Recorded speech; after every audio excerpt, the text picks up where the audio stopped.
About Tailor bird.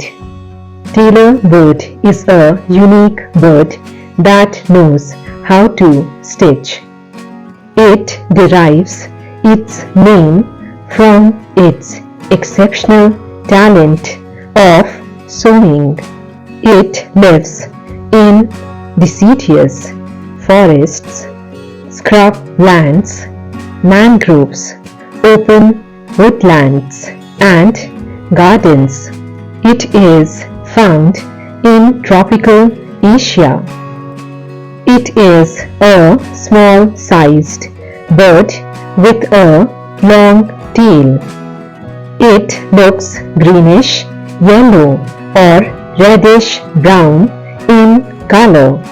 It has short rounded wings, strong legs, and long curved bills.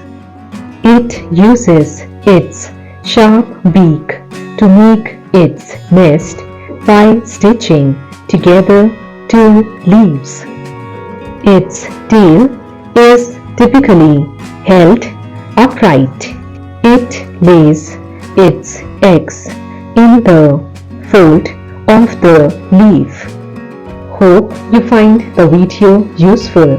If you do, then do like, share, and subscribe to my channel to get more latest videos. Thanks for watching.